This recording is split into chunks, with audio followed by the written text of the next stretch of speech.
beautiful sunny San Diego day, mountain biking with Chris Holbrook. He's an EdTech founder working on MentorBoost right now, a mentor at San Diego State for other entrepreneurs, and just all around rad guy who I like to mountain bike with. So thanks for joining me, dude. Yeah. Awesome as always. Good times, good times. It feels good to be back on the bike. It's been a while. Yeah. We're at the top of Cardiac Hill, one of our favorite spots out here. Yeah, we should have got some footage coming up there. It would have been pretty slow. Like, is this slow motion? Put it on 5 times speed. Yeah. So let's dive right in. Sure. Chris, what are your core values? Yeah, so, I thought about it when you asked me what my core values were. I kind of know what they are, but I realized I had 2 sets. I had one for myself, and I had one for the business that I started. So, and then as I looked at them both, there was quite a bit of overlap, as you'd expect. So some of the core values, I'll kind of be picky and choosy, but I'm building an education platform, an EdTech founder. And one of the core values that's very at the top of the list, I don't know if there's a particular order of the 5, but it's student obsessed. It's obsessed with my customer, that I just want to have like a laser-like focus on them. I think everything good will come from that. Lead from the heart is another one that I think is really important, especially since we're talking about leadership.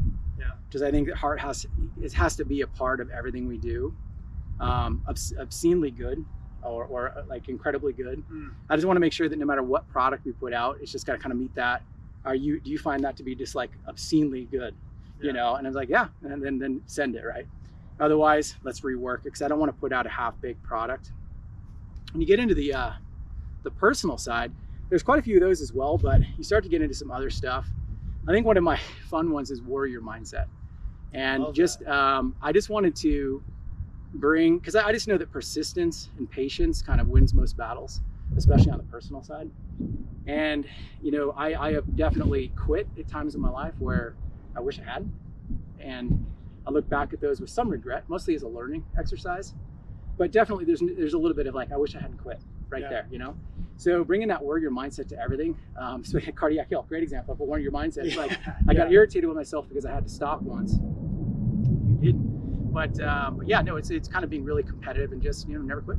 Yeah, I love that patience and persistence is what you imagine as warrior mindset, not like fighting or violence or. It's definitely not a violent sense. It's definitely just have that. Who am I this way? I'm a warrior. I'm an entrepreneur.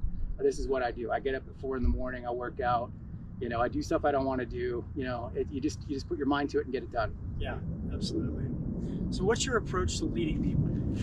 That's changed a lot over time. As we were talking about, as we were riding, before I was completely gassed and out of breath, which I am now after Cardiac Hill.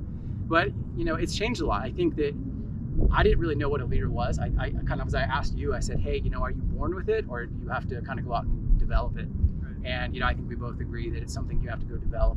You may be born with certain aspects of it, but there's a lot that has to be developed over time. So what is it that, in terms of like, what do I think a leader is?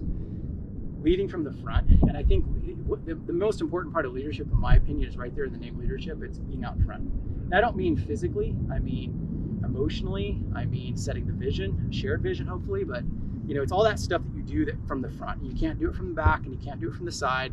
You have to be out in front, otherwise leading. Yeah. So there's a lot of those aspects I think are really important. But I think from the heart, I think that's the other part that I've kind of been missing. I always thought that leadership was that tough, go get it done. Like, that's a little bit more dictator directive. And I think being a little bit more compassionate in my approach is very helpful. Okay. You talked about compassionate, and you also talked about leading from the front emotionally. I'm curious, what does that mean, emotionally leading from the front? Yeah, I think it's a good, maybe just to put myself into some situations when, the SHIT goes wrong. Yeah.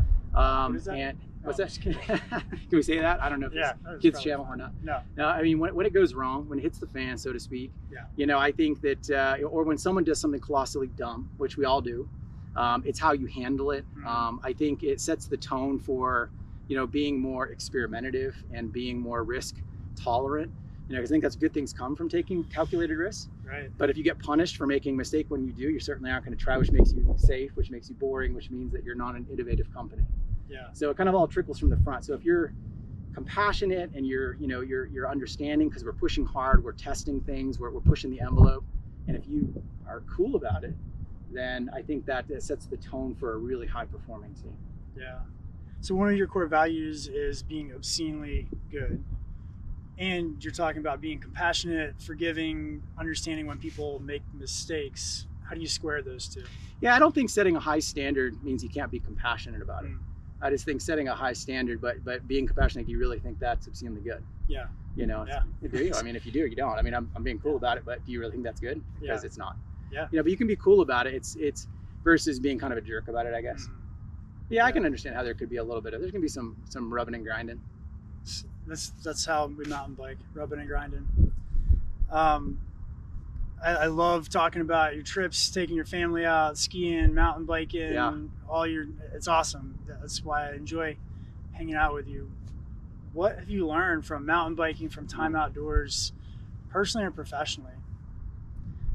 The mountain bike, I'll tell you, we seem to talk about all the fun stuff before I get gas, but that's one of the really interesting things. I joke around about it. I've got a really close friend that rides an e-bike, and I tease him all the time because, you know, I won't say his name. We'll just call him Bob for now. Yeah. Bob, you got to earn your turns. You got to earn your turns. You got to earn your downhills. And I know it's a phrase that comes from kind of skiing, snowboarding, but it's the truth. It's the in life and in business, you know, the downhills, the fun stuff, you know, those rowdy downhills come from earning your uphill. You know, you got to earn the uphills first, and those things can be brutally painful. And then some of the rides, you know, I did this last fall, you know, we're 4,000 foot vert. You're pedaling and cranking like that little switchback we just did, but you're doing that for 4 hours. You know, and it just seems to never end. But you kind of always have that, I know why I'm doing this, because there's something really good coming, and it keeps you kind of waking up. In this case, it was going for 4 hours, but in life, it would just be waking up every morning. Like if you're working on a longer term goal, you know, it's like, this is why I'm doing it. It's this incredible vision I've got, and it kind of keeps you going. But when you get to that top and you summit it, you're just like, I got an hour of downhill now. It's so worth it, you know? Yeah. So earn your turns.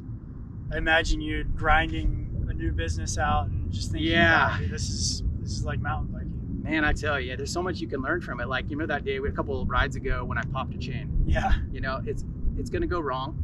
You just got to be like, no problem, jump off, fix it, get back on.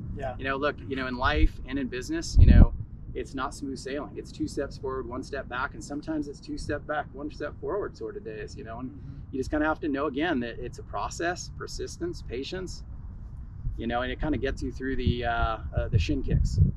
Or the pop chains. Or the flat tires. Or the flat tires, or the whatever else, or the, you know, whatever else comes your way. So we talk a lot about flow at Caring Leadership as a skill that you can build that can be, you know, McKinsey says that executives are 5 times more effective in flow. And it's pretty common in mountain biking, people talk about getting into the flow in the zone. Is that something you experience out here? From time, you know, I haven't been back at mountain biking, but I can relate it to other sports like snowboarding, something I've done a lot of, or wakeboarding, or running, you know, something I've done a lot of. And I absolutely find myself in flow states where it just seems effortless. And everything just feels like your knees aren't taking the pounding. Everything just seems to be working at a very high level. And I love that. I wish I had it more. You probably teach me some ways and being in flow state more often. But when it happens, mostly accidentally, I love it. Absolutely.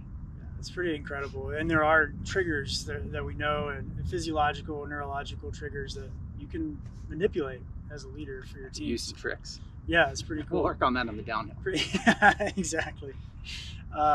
What advice do you have for people who are leading other people and want to be more excellent at it? Well, to start, first of all, it's a process.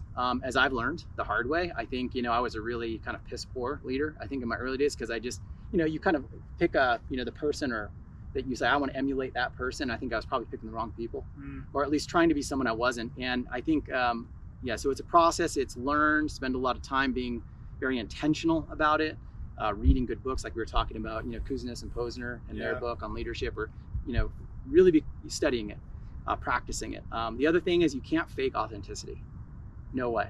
So I'd say no matter who you are, whatever leader you are, whatever your personality type is, you know, and I know there's a lot of different effective leadership styles, be authentic to it, because, you know, there's nothing worse than a fake. So don't fake it, find the right examples. And it's a process and a grind. And you it's have a to process study. and a grind. It's something that it's one of the things, you know, the personal development side of kind of business or entrepreneurship, it's been really fun for me, just because there's the person has to be built just like the business. Right. Yeah, it's just like we were talking. Leaders they don't get born. You have to make yourself. You have to constantly grind through and study and develop and learn. And boy, did I learn that the hard way. I don't think there's an easy way to learn. No, it. probably not. Yeah. Great. Well, really appreciate you coming out here, sharing some wisdom with our viewers and just mountain biking. COVID high five. Yeah, COVID high five. I love it.